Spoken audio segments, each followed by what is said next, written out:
इतना जो मुस्कुरा रहे हो, क्या गम है जिसको छुपा रहे हो। बिन मौसम की बरसात। राजस्थान में गहलोत समर्थक कह रहे हैं कि राजस्थान का मुख्यमंत्री नहीं बदलेगा। किसने मांग की है? कौन कह रहा है बदलेगा? अब राजस्थान में विधानसभा के सचेतक महेंद्र चौधरी कह रहे हैं कि राजस्थान पंजाब नहीं है। विधायक बाबूलाल नागर कह रहे हैं कि राजस्थान के लिए अशोक गहलोत जरूरी हैं। यह बात क्यों कही जा रही है, यह किसी को समझ में नहीं आ रहा है। कोई संकेत है या डर सता रहा है, इसे लेकर राजस्थान के लोगों में चर्चा है। क्योंकि पंजाब का असर जिस तरह से राजस्थान में हुआ है और सरकार अचानक से निद्रा से जागी है, उसके बाद लोगों में चर्चा होने लगी है और उसी चर्चे की वजह से गहलोत समर्थक विधायक कह रहे हैं कि राजस्थान में अशोक गहलोत जरूरी है। देखिए, मैं बार बार कहता हूं, विधायकों के कहने से मुख्यमंत्री अशोक गहलोत नहीं बने हैं। कांग्रेस आलाकमान ने इशारा किया है तब बने हैं, और जिस दिन कांग्रेस आलाकमान इशारा कर देगा वो पद से हट जाएंगे, और हटने के बाद कौन किसका रहता है। पूर्व उपराष्ट्रपति भैरव सिंह शेखावत को हमने देखा है कि जिन लोगों को उन्होंने पैदा किया था वो रातों रात वसुंधरा राजे के साथ खड़े हो गए, और देख लीजिएगा जिनको वसुंधरा राजे ने पैदा किया है वो रातों रात जिसे भी नेता चुनेगा बीजेपी उसके साथ खड़े हो जाएंगे। इसलिए कांग्रेस और बीजेपी में भले ही कोई बयान दिलवा रहा हो, मगर उन बयानों की वजह से कोई मुख्यमंत्री नहीं बनने वाला है। जिस तरह से पायलट गुट ने खामोशी ओढ़ रखी है और राहुल गांधी से मीटिंग के बाद पायलट समर्थक विधायक कुछ बोल नहीं रहे हैं, निश्चित रूप से दूर तक आवाज जा रही है। इस सन्नाटे की आवाज जा रही है, इस खामोशी की कोलाहल सुनाई दे रही है कि राजस्थान में बदलाव होने वाला है। कब होगा, कैसे होगा, यह बार बार जो दिल्ली के नेता कह रहे हैं कि हमारे पास राजस्थान का प्लान है। प्लान क्या है? अगर मुख्यमंत्री अशोक गहलोत को नहीं बदलना है तो फिर यह कहने की जरूरत क्यों है कि हमारे पास राजस्थान का प्लान है। इसीलिए मुख्यमंत्री अशोक गहलोत के समर्थक डरे हुए हैं। मगर इस बीच सचिन पायलट राजस्थान का दौरा करना शुरू कर दिए हैं। आज विधानसभा के दौरों के तहत विद्याधर नगर पहुंचे और कांग्रेस कार्यकर्ताओं से मुलाकात की। यही उनकी ताकत है, उनके चाहने वाले ही उनकी संजीवनी है। इसी के बल पर वह राजस्थान की राजनीति में जिंदा है, वरना एक विधायक ही तो है, कोई पद तो है नहीं।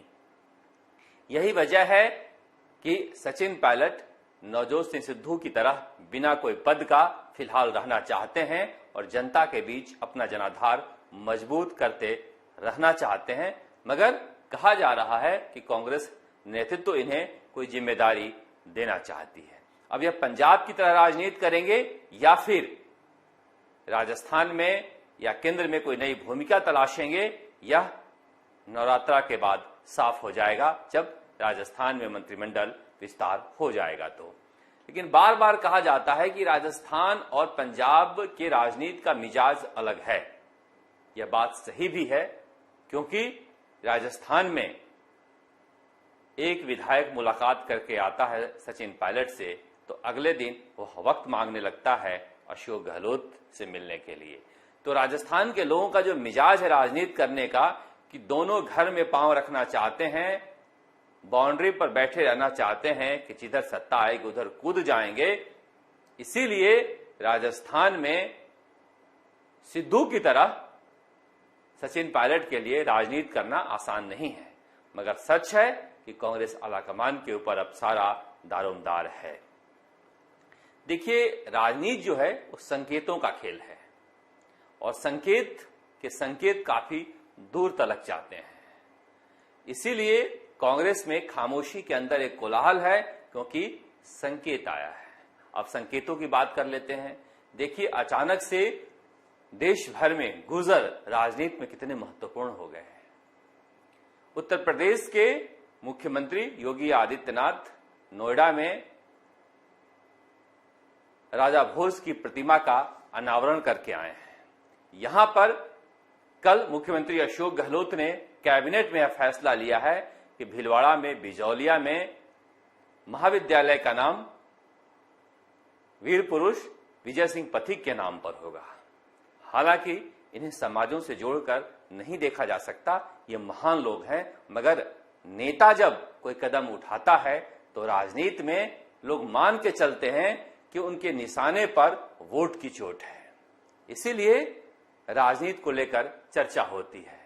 अच्छी बात है, समाज संगठित होता है, नेता डरते हैं, पार्टियों को लगता है कि उनकी जरूरत है हमें, तो जो अब तक हक नहीं मिला है वह हक मिलता है, चाहे राजा भोज हों या फिर विजय सिंह पथिक हों। लेकिन यह भी जो संकेतों की राजनीति की जाती है कि एक समाज का नेता है इसलिए इसे मुख्यमंत्री नहीं बनना चाहिए, वह समाज का नेता बार बार कहता है कि मैं सर्व समाज का नेता हूं और किसी समाज में पैदा लिया तो इसमें मेरा क्या दोष है। मगर संकेत तो संकेत है, संकेत राजसमंद से भी निकल कर आए हैं, मगर बीजेपी में वहां पर सतीश पूनिया ने एक तरह से साफ कर दिया है कि हमारे पास प्रधानमंत्री नरेंद्र मोदी का पूरा आशीर्वाद है।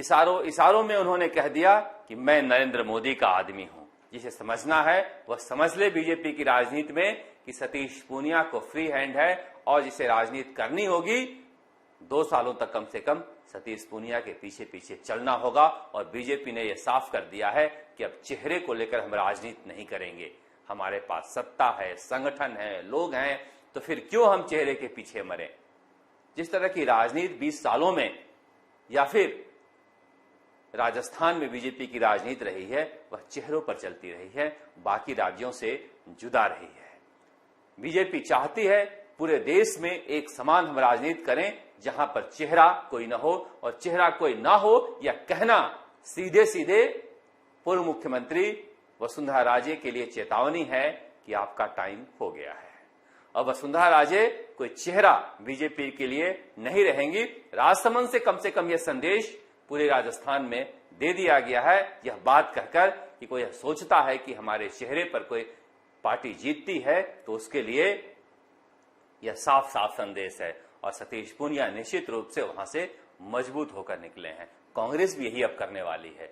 कांग्रेस अब चेहरे पर नहीं जाएगी, कांग्रेस अब उस नेता के साथ जाएगी जो जनता को अपने साथ जोड़ सके। अगर राहुल गांधी और प्रियंका गांधी यह कर पाते हैं तो निश्चित रूप से वह परिपक्व नेता के रूप में उभरेंगे, ना कि हाशिए पर रहे 81 साल के नेता से सर्टिफिकेट लेकर वह डर जाएं कि वह इमेच्योर लोग हैं, उनके सलाहकार सही सलाह नहीं दे रहे हैं।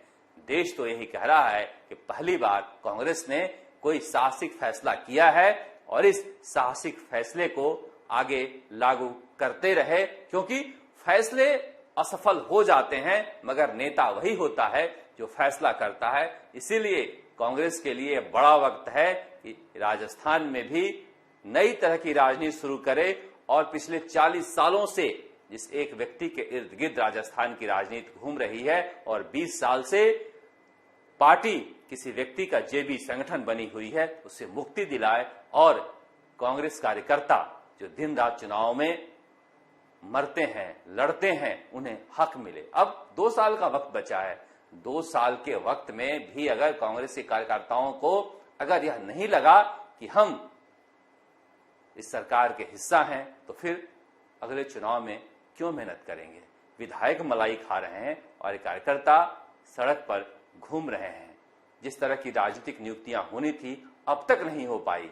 50,000 से ज्यादा राजनीतिक नियुक्तियां हो सकती थी, मगर 2.5-3 सालों से एक व्यक्ति सिर्फ इसलिए नियुक्ति नहीं होने दे रहा है क्योंकि वह पार्टी को अपने पास रखना चाहता है।